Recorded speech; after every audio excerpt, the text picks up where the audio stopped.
Assalamualaikum warahmatullahi wabarakatuh. Waalaikumsalam warahmatullahi wabarakatuh.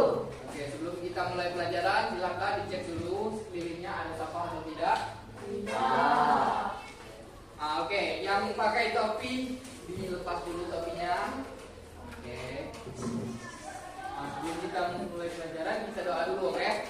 Oke. Silakan dipimpin doanya. Berat teman-teman, kita berdoa yang mesti mulai. Berdoa besar.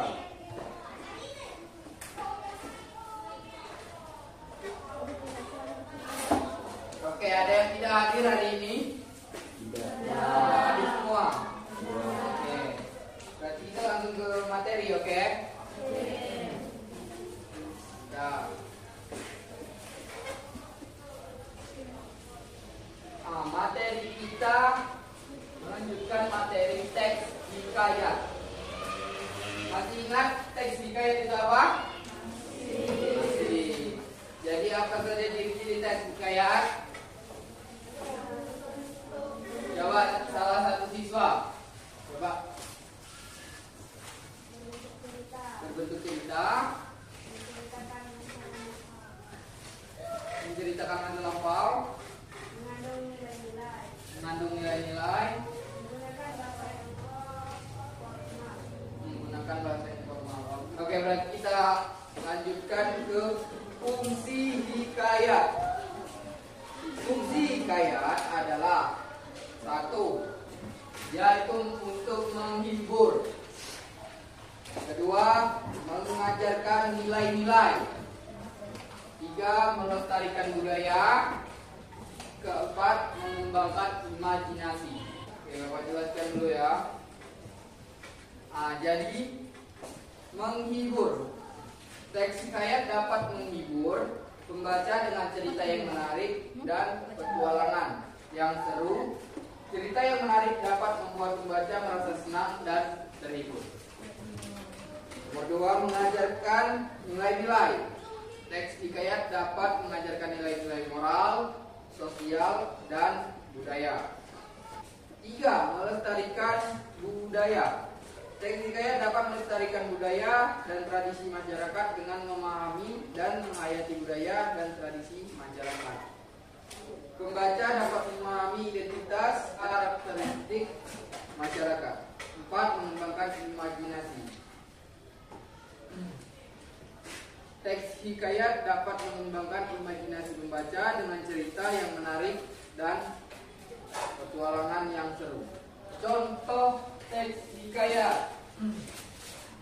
Contoh teks hikayat itu ada teks hikayat Maling Kundang.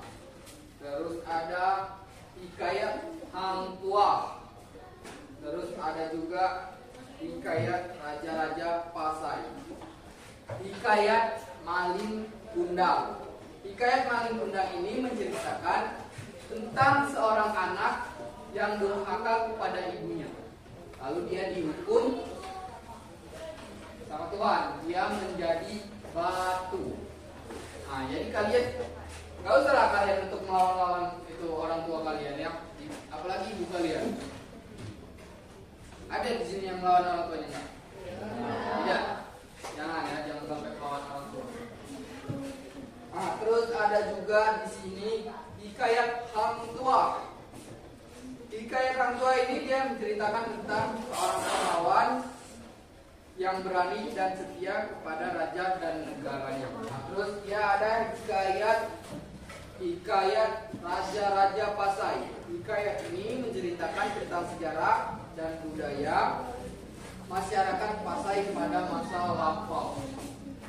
Jadi hikayat itu dia menceritakan hal-hal yang sudah lalu, kayak Maling Kundang, Raja-Raja Pasai, terus hikayat Hang Tuah tadi. Itu contoh hikayat. Oke?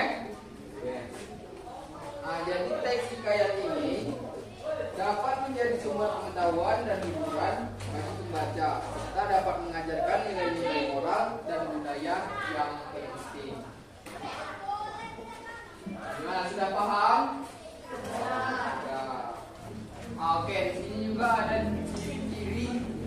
hikayat. Ciri-ciri hikayat itu ada kemustahilan, anonim, kesaktian, istana sentris, arkaik, statis, dan edukatif. Siapa saja? Kemustahilan, anonim, kesaktian, istana sentris, arkaik, statis, dan edukatif.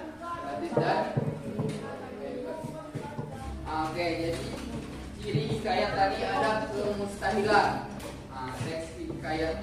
Teks hikayat itu banyak mengandung kemustahilan dari segi bahasa maupun segi cerita, yaitu nggak selalu fakta, itu enggak ya, nggak ada bohong-bohongnya dikit lah. Cuman itu kita jadikan contoh, kayak Malin Kundang itu tahu lah itu bener apa enggak kan. Malin Kundang itu jadi batu, cuman kita ambil contoh dari Malin Kundang itu, kita jangan melawan orang tua. Yang mau siapa? Orang tua. Nah, terus ada anonim, tidak diketahui secara jelas nama pencerita atau pengarang dari hikayat tersebut. Yaitu belum jelas siapa yang bikin cerita itu, siapa nggak tahu gitu ya.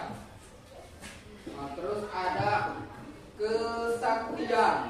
Tokoh dalam hikayat seringkali diceritakan memiliki kesaktian tertentu. Kayak Malin Kundang itu kan ibunya sakti, itu bisa dibilang sakti, ibunya itu bisa merubah anaknya menjadi batu. Oke? Oke, terus ada istana sentris. Hikayat seringkali bersifat istana sentris. Biasanya itu berlatar kerajaan. Terus ada arkaik. Arkaik itu dia bersifat arkaik, menggunakan bahasa yang sudah lampau. Jadi bahasanya itu sudah lampau. Kalau bahasa kita itu bahasa bahi, bahasa lama. Oke? Nah, terus di sini ada statis. Statis, penggambaran dan penulisan kisah dalam hikayat tidak memiliki banyak perbedaan dengan hikayat lain. Terus ada juga edukatif. Terakhir nih, hikayat biasanya mengandung amanat baik yang dapat dijadikan pembelajaran. Nah, sudah paham? Sudah paham ya. Terus di sini ada struktur hikayat. Struktur hikayat itu ada abstraksi, orientasi, komplikasi, resolusi, dan koda. Apa saja? Abstraksi, orientasi, komplikasi, resolusi, dan koda. Oke. Struktur hikayat tadi ada yang pertama abstraksi. Abstraksi itu berarti gambar besar dari cerita. Oke?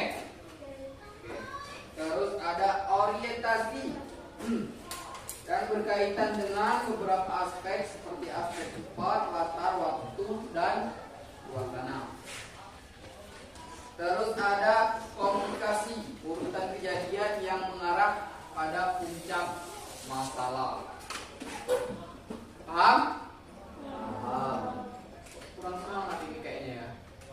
Nah, kita tunggu semangat aja dulu, biar kalian semangat, oke? Kalian sudah lesu sekali kayaknya.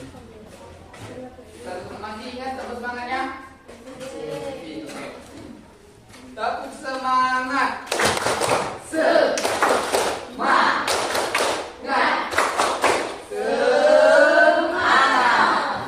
Masih semangat ini cowok ini. Mulai aku semangat ya. Semangat. Tepuk semangat. Semangat.